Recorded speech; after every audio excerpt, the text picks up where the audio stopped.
At 7:03 a.m., I was standing on the dock I built with my own hands when the president of the Homeowners Association stepped onto it like she owned the boards under her heels. She shoved a clipboard into my chest and said, "48 hours, Ethan. Take it down or we'll put a lien on your house."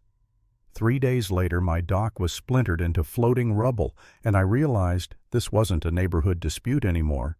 It was a shakedown with a pretty logo. I'm Ethan Cole, 58, retired engineer, the kind of guy who actually reads permits and keeps receipts. I bought my place in Cedar Ridge Lake Estates for one reason: quiet water, quiet mornings, and a promise I made to my wife before she passed. We sketched that dock on a napkin years ago, laughing about how we'd sit out there with coffee and watch the geese argue like tiny lawyers. Cedar Ridge looks like a postcard. Clean lawns, trimmed hedges, shiny SUVs lined up like trophies. The neighbors smile, wave, keep it polite. The only thing sharper than the lake breeze is the way people lower their voices when you say two words, HOA. Her name was Melissa Hart, mid-40s, perfect hair, perfect teeth, perfect tone that somehow still feels like a threat. She didn't walk, she patrolled. And when she got elected president of the Homeowners Association, she acted like it came with a badge. The first time I saw trouble coming, it wasn't even about my dock. It was a community email subject line in bold waterfront compliance initiative.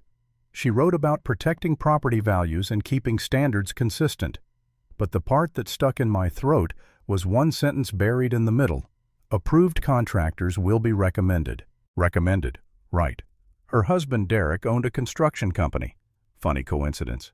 The next day she showed up at my place like she'd been invited. She stepped right onto my dock. No hello, no nice morning, nothing, just a click of her pen and that clipboard. She scanned the boards like she was grading a test. "This isn't an approved design," she said. "It's permitted," I told her, calm, because I'm not the yelling type. "I pulled county permits. I had it inspected. I'm in compliance." Melissa didn't even pretend to read the paperwork I offered. She waved it off like a napkin someone sneezed on. County permits don't override community rules. Then she leaned in a little closer and said the line that felt rehearsed. "Remove it within 48 hours. If you don't fence, start daily. And yes, lien. We can do that." I stared at her for a second, waiting for the punchline. There wasn't one.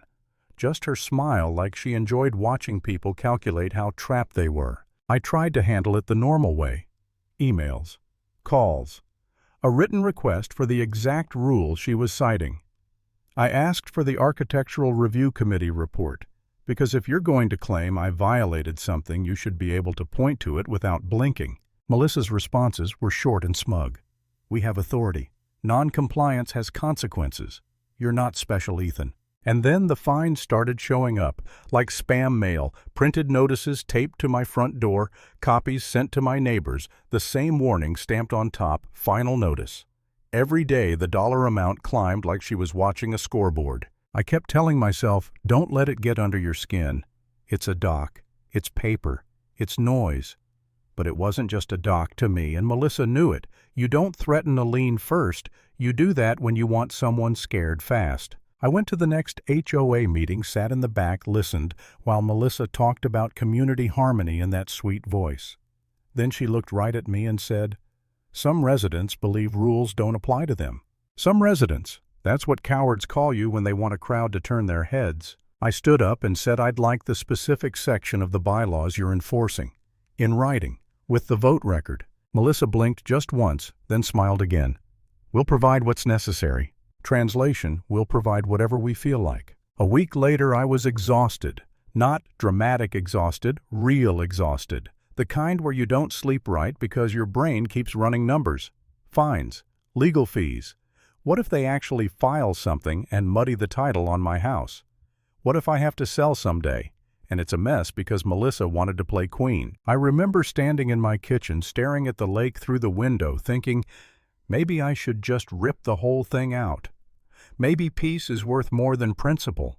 Maybe I should cut my losses and move somewhere nobody knows my name. Then Caleb Dunn, my neighbor across the way, pounded on my door like the house was on fire. "Ethan, get outside, now." I ran out barefoot and my stomach dropped before I even reached the shore. A boat was circling near my dock, Derek's boat. Big engine loud too close. He was grinning like this was a show. Then the boat swung wide, clipped the side of my dock, and the whole corner section cracked like a bone. Boards popped loose. Splinters sprayed. Part of the frame tore away and dipped into the water, dragging the rest with it. Derek threw his hands up, acting shocked. "Whoa, it stuck, throttle problem," Caleb shouted. "You're too close." Derek kept yelling accident while my promise broke apart and floated out in pieces.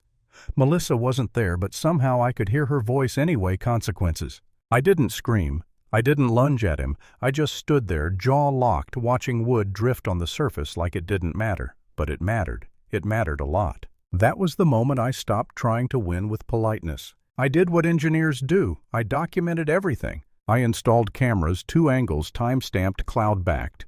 I took photos of every broken joint, every bolt, every scrape mark on the wood. I wrote down the exact time, the weather, the wave direction, the position of the boat. I called my insurance company and filed a claim. I asked Caleb for a written statement, and he gave it without hesitation. Then I went to the county records office. The clerk at the counter was a woman named Rosa Alvarez. She had tired eyes and the kind of patience you don't fake.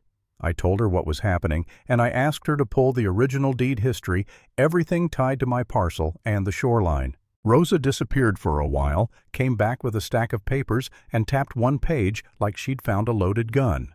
"You have riparian rights documented here," she said. "This shoreline access predates the Homeowners Association." That one sentence changed the temperature in my chest. It didn't mean I could do anything I wanted. Real life doesn't work like that, but it meant Melissa's favorite weapon. The HOA rulebook didn't automatically control the water. It meant there were limits, legal limits, the kind that don't care how confident you sound in a meeting. I called Janet Pierce, the retired real estate attorney down the street, because somebody told me she used to fight developers for fun. Janet looked at the documents, then looked at me and said, "They're trying to bully you off a right they can't actually take. That lien talk. That's not a casual threat." So I hired a specialist, Ava Bennett, someone who knew water rights property law and how HOA boards love to overreach until someone drags them into daylight. Ava didn't write angry letters. She wrote clean, sharp ones. Demand for records. Demand for vote logs. Demand for contractor disclosures. And the big one noticed that any attempt to encumber my title without lawful authority would be contested publicly and aggressively. Melissa responded the only way people like her respond when their little kingdom gets challenged. She doubled down. She sent another notice. Bigger fine, new deadline, and an email blast saying my unsafe structure posed a liability risk to the community. Unsafe, from the woman who let her husband drive a boat into it. Ava requested a formal hearing with the county mediator involved. Suddenly, Melissa couldn't hide behind friendly neighborhood meetings anymore. This time there were rules, records, people with jobs who didn't care about her tone. The hearing was held in a bland municipal room with fluorescent lights that made everyone look guilty. Melissa showed up dressed like she was headed to court on TV heels, blazer, fake sympathy face. Derek sat behind her, arms folded like he was daring someone to accuse him. Melissa opened with her speech. "We're just trying to maintain standards. Mr. Cole has been uncooperative. We're protecting our community." Ava didn't react. She just slid documents across the table. Deed history, riparian rights, county permits, inspection reports, camera screenshots, and a timeline that made Derek's accident look less like bad luck and more like a pattern. Then Ava asked one question, calm as a metronome. "Can you cite the Homeowners Association authority to regulate the water access rights recorded with the county before your HOA existed?" Melissa's smile twitched. She tried to pivot. "The community." Ava cut in, still polite. "A statute, a recorded easement, a binding covenant, anything. Not a preference." The county representative leaned forward and said, "If those rights are recorded as described, HOA bylaws may not override them. We'll need to review your enforcement actions." Melissa's voice got tighter. "We can still place a lien for unpaid fines." Janet spoke up from my side like a hammer finally dropping. "You can't invent fines outside your authority, then punish him for not paying them. That's how boards get sued." Derek shifted in his chair. The mediator asked about the dock damage. Ava played a clip from my camera clear as day. Derek's boat too close, the impact, his voice saying throttle problem while he didn't exactly sound surprised. Melissa stared at the screen like it personally offended her. By the end of the session, the county rep requested the HOA's contractor relationship disclosures and internal communications related to waterfront compliance. Ava pushed for an emergency suspension of enforcement actions until the review was complete. Melissa tried to object fast, loud, confident. It didn't land. The room had turned on her, not emotionally, procedurally. That's what happens when you stop arguing and start proving.